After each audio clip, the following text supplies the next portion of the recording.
Ladies and gentlemen, good evening and welcome to Gashi's Kaiman TV. Today I want to unpack one of the greatest lies being told about the Somali people. That they are going to tilt the 2027 general elections. That their numbers could be higher than that of the Kikuyus. That is one of the greatest propaganda item being marketed by the government. I want us to look at the Somali people. The Somali are found in Madeira, Garissa, and Wajir. The total number of the Somali people, that is the Somali who are actually Kenyans, is 2.78 million. Those are the Kenyan Somalis. And the registered refugees, including those who are seeking asylum, are 400,015, less than 500,000. Ladies and gentlemen, that would give a total of 626,000 Somalis in Kenya, less than 1 million. I want us to look at the numbers of voters in Madeira, Wajir, and Garissa in 2022. Madeira had total number of registered voters were 217. Wajir, 207. And in total, the number of registered voters in the 3 Somali counties in Kenya, that is Madeira, Wajir, and Garissa, was 626,000. Ladies and gentlemen, we know that the Somalis are also found in urban centers, and they could not be more than 500,000. So if you add 0.6M plus 0.5M, that's the 3 Somali counties, Wajir, Madeira, and Garissa, that is 0.6M. Then in the urban center, 0.5, that would give about 1.1 million.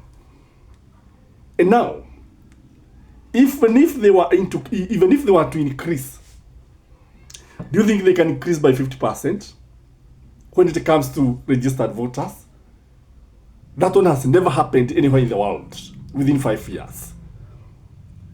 Even if the Somalis are actually getting IDs without being vetted, because somebody can argue that they were being denied IDs, I don't think that one could be living in Kenya and operate without an ID for that long, unless you have been in Kenya illegally. So the fact that the number cannot be 1.2, it's 1.1, is something that is being sold to Kenyans to create room for rigging. I want us to be very keen when it comes to IBC. IBC is preparing by-elections, and I'm sure in those Somali counties, northeastern counties, there's going to be by-elections. Let us be very keen and see the turnout. Let us be very keen and see the percentage of people who are going to vote compared to the number of people who voted in 2022. So the question that we would ask ourselves, how would the government try to actually say that the number of Somalis is very, very high? We don't deny the fact that the number has increased significantly. But if you ask me, they cannot be the same as even the Kaba. They cannot come closer to the Kaba community. They cannot come closer to the Luo community. They cannot come closer to the Kikuyu and the Baluhia nation. They can't. So why is this narrative being sold to Kenyans that the Somali will determine the next president in the Republic of Kenya? Number one is to create room for rigging, as I've said. There's no way you can sell a narrative that the number of people has increased to something that cannot happen scientifically unless you have an agenda. So the agenda is to actually manipulate the registration of people and the voting pattern. Number two, in my view, this is meant to mobilize the Somalis. It is meant to mobilize the Somali, who are the Kenyan Somalis, that is, so that they can vote as a bloc, so that they can vote for the government. Normally, the Northeastern is known to vote for a candidate who is likely to win. They normally vote for they will always want to be in government, so that the government can be friendly to them. That is what I think, according to me. And because Somali Ruto is the sitting president, is the president in office, when this narrative is sold to the Somali people of Kenyan descent, that is the native Somali Kenyans, that's what I mean, they are likely to come together and vote and defend William Samoei Ruto. The other reason, is to create a narrative that the Somali people are discriminated. And once they are discriminated and underrated, then they can come together and defend themselves and work with the government. This is a psychological war. It's a psychological battle that the government hopes to win.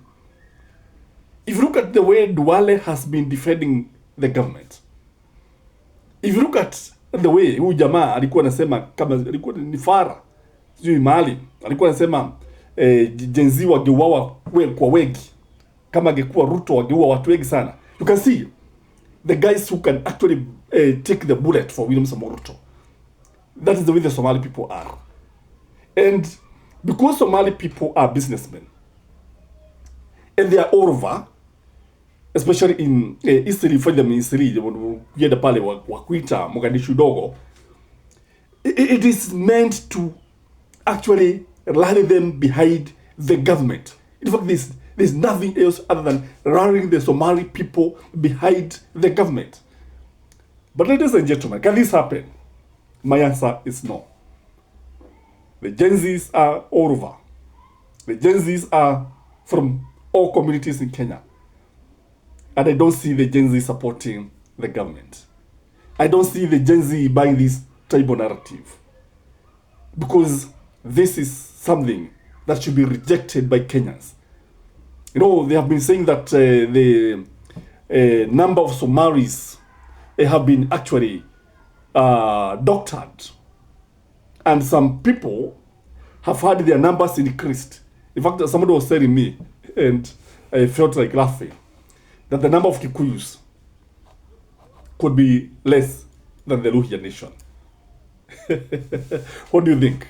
This is something that is being marketed so that the Kikuyus can be suppressed. Those who are supporting the opposition can be suppressed. And they don't even come out in large numbers to vote for their own. What do you think, ladies and gentlemen? That is my take. I don't know what you think. I don't know what you have to say about the Somali population as far as numbers are concerned. This is Gajis Kaman. Bye-bye.